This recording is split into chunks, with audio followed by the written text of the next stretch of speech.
40 की उम्र के बाद लाइफस्टाइल में ऐसे कौन कौन से चेंजेस करें जो आपके मेनोपॉज की जर्नी को स्मूथ बनाए, मेनोपॉज दरमियान होने वाली तकलीफों को काउंटर करने में हेल्प करे। तो सबसे पहला जो चेंज है वो है अपने बायोलॉजिकल क्लॉक को रेगुलेट करें, यानी कि अपने स्लीपिंग साइकिल और ईटिंग साइकिल को रेगुलर करें। कुछ महिलाएं काम में ज़्यादा व्यस्त होने के कारण या फिर घर काम के कारण में व्यस्त होने के कारण खाने के इरेगुलर टाइमिंग्स होते हैं। कभी 12 बजे खाती है, कभी 4 बजे खाती है, कभी खाना स्किप कर देती है और उसकी जगह पे छोटे छोटे मंचिंग ज़्यादा करती है, या तो बहुत ही लेट से खाना खाती है। तो मेक श्योर करें कि आप अपने खाने के समय को एक सुनिश्चित समय पे खाएं। वैसे ही अपने स्लीपिंग साइकिल को भी रेगुलेट करें। कई लोग काम में ज़्यादा व्यस्त होने के कारण ऑफिस का काम लेट नाइट तक करते हैं। कई लोग फ्री भी हो जाते हैं तो मोबाइल में सर्फिंग करते हैं लेट नाइट तक, पार्टी में लेट नाइट तक जगते हैं, लेट नाइट तक खाना होता है उनका, और कई बार वो 12 बजे सोते हैं, कई बार 2 बजे सोते हैं। उनका सोने का कोई फिक्स टाइम नहीं होता है। तो मेक श्योर करें कि अपने सोने का भी एक फिक्स टाइम रखें, एक ही समय पर सोए, एक ही समय पर खाना खाएं। इससे फायदा क्या होगा कि आपकी सर्कैडियन रिदम रेगुलेट होती जाएगी, आपका बायोलॉजिकल क्लॉक जो इंटरनल बॉडी क्लॉक है वो रेगुलेट होगा, जिसके चलते आपके शरीर के हर एक अवयव का फंक्शन अच्छे से हो पाएगा और आपकी इनर स्ट्रेंथ और भी अच्छी होगी, जो हार्मोनल इम्बैलेंस को टैकल करने में सपोर्ट मिलता है। वैसे ही दिन में एक छोटी नैप लेने की आदत डालें। कई महिलाओं को रात में नाइट स्वेटिंग का प्रॉब्लम रहता है, रात को नींद पूरी नहीं होती है, इंसोमिया की वजह से या फिर ओवर थिंकिंग की वजह से उनकी नींद पूरी नहीं होती है। तो अगर आप दिन में थोड़ा सा भी नैप लेते हो तो ये आपकी स्लीप को अच्छे से बैलेंस कर देगा, और जब आप की स्लीप पूरी होगी तो आपको रिलैक्सेशन भी महसूस होगा, आपकी शुगर क्रेविंग भी कम होगी और आपकी खाने की क्रेविंग भी कम रहती है। वैसे ही दूसरा लाइफस्टाइल चेंज है सन एक्सपोजर। तो मेक श्योर करें कि दिन में कम से कम 15 से 20 मिनट आप सनलाइट के कांटेक्ट में आए। सुबह सुबह आप सूरज की नरम धूप में वॉक के लिए निकले, या तो फिर कोई सिंपल एक्सरसाइज कर ले, प्राणायाम कर ले या योगा कर ले। इससे आपकी विटामिन डी की कमी भी पूरी होगी और बढ़ती उम्र के साथ मेनोपॉज में जो ऑस्टियोपोरोसिस का रिस्क रहता है उसको भी हम कम कर सकते हैं। और सिर्फ ऑस्टियोपोरोसिस ही नहीं, आपके मूड लेवल, एनर्जी लेवल और इम्यूनिटी भी बहुत अच्छे रहते हैं। तो मेक श्योर करें कि आप सनलाइट के एक्सपोजर में आए। अगर आपका बहुत ही बिजी स्केड्यूल है, जॉब में अर्ली जाना है, आप के पास टाइम नहीं है कि सुबह की नरम धूप में आप रह सको, तो आप लंच टाइम में या ब्रेकफास्ट के टाइम में सिंपली विंडो को खोल दीजिए और उसके सामने ब्रेकफास्ट या लंच करने की आदत डालें, जिससे आपको कम से कम थोड़ी बहुत सूरज की धूप मिल जाए। तीसरा लाइफस्टाइल चेंज है अपने डाइट और फूड चॉइस को ज़्यादा स्मार्ट और रिच बनाए। ऐसा क्यों? तो मेंस्ट्रुअल इरेगुलरिटी के बाद जो सबसे बड़ी चिंता महिलाओं में होती है वो है वेट गेन, और ना ही सिर्फ वेट गेन बट वेट के साथ साथ कई सारी तकलीफें भी शुरू होती है, जैसे कि कोलेस्ट्रॉल है, डायबिटीज है, थायराइड है, ये जॉइंट पेन है, कई सारे इश्यूज साथ साथ में शुरू होते हैं। तो इस बात को पहले तो जान लेते हैं कि पूरे मेनोपॉज फेज के दरमियान, चाहे ये फेज 4 साल के लिए चलने वाला है या 6 साल तक चलने वाला है, इस पूरे फेज के दरमियान महिला का जो टोटल बॉडी वेट है उसके 10 to 15% वेट बढ़ने ही वाला है, चाहे वो कुछ भी कर ले, इट इज अनएवॉइडेबल। अगर किसी का 80 किलो वेट है तो पूरे मेनोपॉज फेज के दरमियान उसका 9 से 12 किलो वजन बढ़ेगा। अगर किसी का 60 किलो वजन है तो पूरे मेनोपॉज फेज के दरमियान उसका 6 से 9 किलो वजन बढ़ेगा। तो ये होना ही होना है। अब इसके पीछे का रीजन भी जान लेते हैं। जब आपके शरीर में ओवरी कम एस्ट्रोजन बनाती है तो शरीर के पास और एक बैकअप प्लान होता है ताकि एस्ट्रोजन का लेवल सडनली ड्रॉप ना हो जाए, आपके शरीर की तकलीफें और भी ज्यादा ना बढ़े। इसके लिए ओवरी के बाद फैट सेल्स ही है जो एस्ट्रोजन हार्मोन बनाते हैं, तो आपका शरीर फैट सेल्स का प्रोडक्शन ज्यादा करता है और इसीलिए महिलाओं में मिड सेक्शन में यानी कि कमर और थाइस के पोर्शन में फैट्स ज्यादा स्टोर होता है। तो यही रीजन है कि आपका वेट गेन मेनोपॉज में क्यों होता है। ज्यादातर महिलाएं मेनोपॉज फेज के दरमियान जब वजन बढ़ता है तो वेट लॉस के लिए अनशंट डाइटिंग शुरू करती है, जिसके चलते उनके शरीर में न्यूट्रिशन डेफिशिएंसी होती है और मेनोपॉज के सिम्टम्स और भी सीवियर हो जाते हैं। तो मेक श्योर करें कि आपको डाइट कम नहीं करना है, लेकिन अपने डाइट को ज्यादा रिच और स्मार्ट बनाना है, ज्यादा प्रोटीन लेकर और हेल्दी फैट्स लेकर, क्योंकि आपके हॉर्मोन्स है वो प्रोटीन और फैट से ही बने हुए हैं। तो देखते हैं कि डाइट में हम क्या क्या शामिल करेंगे।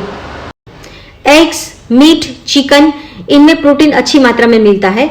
इसके अलावा सोयाबीन और सोयाबीन की सभी बनावटें, टोफू, इसमें से भी प्रोटीन बहुत ही अच्छी मात्रा में मिलता है। दूध की सभी बनावटें, दही, पनीर, चीज, इनमें से भी प्रोटीन अच्छी मात्रा में मिलता है। सभी दालें जैसे कि मूंग की दाल, उड़द की दाल, मसूर की दाल, चने की दाल, तुवर दाल, इनमें भी प्रोटीन बहुत ही अच्छी मात्रा में होता है। बॉइल्ड चना या भिगोया हुआ चना, राजमा, छोले, इनमें भी प्रोटीन बहुत ही अच्छी मात्रा में होता है। सभी प्रकार की फलियां, उनमें भी प्रोटीन अच्छी मात्रा में मिलता है। आप ड्राई नट्स ले सकते हो जैसे कि बादाम, पिस्ता, अखरोट, काजू, अंजीर, इनमें भी प्रोटीन अच्छी मात्रा में होता है। वैसे ही सभी ड्राई सीड्स जैसे कि पंपकिन सीड्स है, सनफ्लावर सीड्स है, फ्लैक्स सीड्स है, इनमें भी प्रोटीन अच्छी मात्रा में मिलता है। अब क्वेश्चन ये आता है कि आपको प्रोटीन कितना लेना है। तो देखिए, आपका जो शरीर का वजन है उतने ग्राम प्रोटीन आपको रोज लेना है। फॉर एग्जाम्पल, अगर आपका शरीर का वजन 60 किलो है तो आपकी डेली रिक्वायरमेंट है 60 ग्राम प्रोटीन। अगर आपका वजन 80 किलो है तो आपकी डेली रिक्वायरमेंट है 80 ग्राम प्रोटीन। इंटरनेट पर आपको कई सारे प्रोटीन के लिस्ट मिल जाएंगे, जिसके हिसाब से आप अपना मील प्लान कर सकते हो। और ये प्लान करने के बावजूद भी अगर आपको ऐसा लगता है कि आपकी प्रोटीन की रिक्वायरमेंट फुलफिल नहीं हो रही है तो आप प्रोटीन सप्लीमेंट भी ले सकते हो, जिसमें वे प्रोटीन एक बढ़िया चॉइस है जो डाइजेस्ट इजीली होता है और इजीली अवेलेबल भी है और उसका टेस्ट भी काफी अच्छा होता है। वैसे ही अपने खाने में हेल्दी फैट्स को शामिल करें, जैसे कि देशी घी है, एमसीटी कोकोनट ऑयल है, कोकोनट की स्लाइसिस है, ऑलिव ऑयल, बादाम का तेल, वैसे ही अवाकाडो है। आप फुल फैट मिल्क ले सकते हो, फुल फैट योगर्ट ले सकते हो। इन सबको अपने आहार में शामिल करें। हेल्दी फैट्स और प्रोटीन लेने का फायदा ये भी है कि आपका सेटिस्फैक्शन लेवल बढ़ता है, यानी लंबे टाइम तक भूख नहीं लगती है। आपकी भूख लगने की फ्रीक्वेंसी कम हो जाती है, आपकी शुगर क्रेविंग कम हो जाती है, खाने की क्रेविंग्स कम हो जाती है। तो मेक श्योर करें कि अपने फूड में हेल्दी फैट्स और प्रोटीन को अचूक ही शामिल करें। ज्यादा से ज्यादा सीजनल सब्जियां और सीजनल फ्रूट्स को अपने फूड में शामिल करें। इनमें से विटामिन्स और मिनरल्स तो मिल ही जाते हैं, लेकिन इनमें से अच्छी मात्रा में फाइबर भी मिलता है। तो कई महिलाओं को इस समय पे कॉन्स्टिपेशन का ज्यादातर प्रॉब्लम रहता है, तो उसमें ये राहत देता है। वैसे ही ज्यादा फल और सब्जियां आपके शरीर को डिटॉक्स करने में भी हेल्प करती है। ये एंटी एजिंग और एंटीऑक्सीडेंट का भी काम करती है, तो इनसे आपकी स्किन की हेल्थ भी बहुत अच्छी रहती है, गट की हेल्थ भी बहुत अच्छी रहती है। तो मेक श्योर करें कि आप दिन में कम से कम 6 से 7 सर्विंग्स सब्जियों के, चाहे फिर वो आप सलाद के रूप में या फिर सूप या सब्जियां या किसी स्मूदी के रूप में आप ले सकते हो। वैसे ही 2 से 3 सर्विंग्स फ्रूट्स के भी ले। इसमें आप मिक्स फ्रूट डिश बना सकते हो, कोई सिंगल फ्रूट खा सकते हो या तो फिर फ्रूट जूस भी बना के पी सकते हो, लेकिन फ्रूट जूस में शुगर नहीं डालना है, ये मेक श्योर करें। ज्यादा से ज्यादा पानी पिए। क्या क्या नहीं खाना है, तो ज्यादा शुगर अवॉइड करनी है। उसके साथ में process food, package food, junk food को अवॉइड करना है। तो मेक श्योर करें बाहर की तली हुई चीजें, बाहर के रेस्टोरेंट्स में चीप ऑयल में बनाया हुआ खाना अवॉइड करें। Bakery items, cookies, pastry, ice cream, soft drink को अवॉइड करें। अल्कोहल और स्मोकिंग को भी अवॉइड करें। मेक श्योर करें कि आप अपना खाना सोने के 3 घंटे पहले खा लें। दिन का खाना थोड़ा हेवी खा लें, रात को थोड़ा लाइट खा लें। तो इतने चेंजेस हम डाइट में करेंगे। चौथा लाइफस्टाइल चेंज है एक्सरसाइज। तो एक्सरसाइज को अपनी रूटीन में शामिल करें भले ही आपने अब तक एक्सरसाइज ना की हो, लेकिन 40 की उम्र के बाद कम से कम 1 घंटा अपने लिए निकाले, एक्सरसाइज के लिए निकाले। इसके लिए आप वॉकिंग कर सकते हो, स्विमिंग कर सकते हो, कोई जिम ज्वाइन कर सकते हो, योगा क्लासेस ज्वाइन कर सकते हो, या तो फिर एरोबिक्स या जुम्बा क्लासेस भी ज्वाइन कर सकते हो। लेकिन मेक श्योर करें कि आप जो भी फिजिकल एक्टिविटी करते हो उसमें stretching exercise, cardio strengthening exercise और स्ट्रेंथ ट्रेनिंग का एक अच्छा कॉम्बिनेशन होना चाहिए।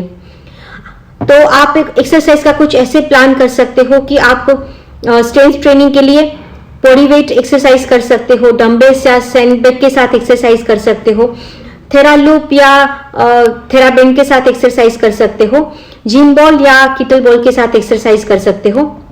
वैसे ही आप ब्रीथिंग एक्सरसाइज, प्राणायाम, रिलैक्सेशन और मेडिटेशन के लिए भी थोड़ा टाइम निकालें।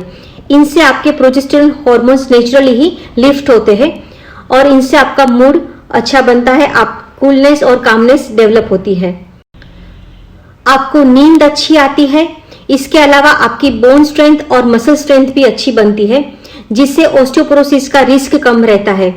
मसल बिल्डअप होने के कारण वेट लॉस में भी हेल्प करता है और परमानेंट वेट लॉस अच्छे से मिलता है। आपके मूड और एनर्जी लेवल अच्छे होते हैं।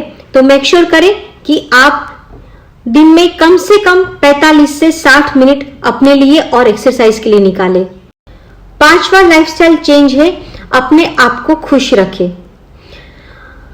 कोई ना कोई हॉबी डेवलप करें जिससे आपको खुशी मिले, आप अपने लिए कुछ टाइम निकाल सको। मैं तो कहूंगी हॉबी ही क्या, कोई पैशन डेवलप करें जिससे आपको मोटिवेशन भी मिले, खुशी भी मिले। अपने फ्रेंड्स के साथ ज्यादा समय बिताएं, लाइक माइंडेड पीपल या लाइक माइंडेड ग्रुप के साथ ज्यादा समय बिताएं। कोई आप सोशल एक्टिविटी या कोई ग्रुप ज्वाइन कर सकते हो। वैसे ही वीकेंड्स में काम कम करें और किसी नेचुरल प्लेस को आप विजिट करें, वाटरफॉल को विजिट करें, ताकि आप रिलैक्सेशन महसूस कर पाओ। अगर आपको किसी चीज से स्ट्रेस लग रहा है तो आप अपनी फैमिली मेंबर्स के साथ ये बातें शेयर करें, अपने लाइफ पार्टनर को ये चीज समझाएं। आप बाहर से भी किसी का सपोर्ट ले सकते हो, जैसे कि काउंसलर है या फिर कोई डॉक्टर है। आप अपने टाइम का अच्छे से मैनेजमेंट करें, अपना स्केड्यूल कुछ इस प्रकार से बनाएं ताकि आपका स्ट्रेस कुछ कम हो जाए। अच्छी बुक्स रीड करें, म्यूजिक सुने, मसाज थेरापी ले सकते हैं, लेकिन एंजाइटी डिप्रेशन को अपने पर हावी ना होने दें, ओवर थिंकिंग से बाहर निकले। सारे बेसिक और इजी लाइफस्टाइल चेंजेस है जिनको अपनाकर मेनोपॉज का सफर और भी आसान हो जाएगा। अगर आपको ये वीडियो अच्छा लगता है तो आप कमेंट बॉक्स में जरूर लिखिएगा। अगर यूजफुल लग रहा है तो इनको और लोगों के साथ भी जरूर शेयर कीजिएगा। नेक्स्ट वीडियो में हम मिलेंगे, तब तक के लिए स्टे हेल्दी, स्टे हैप्पी।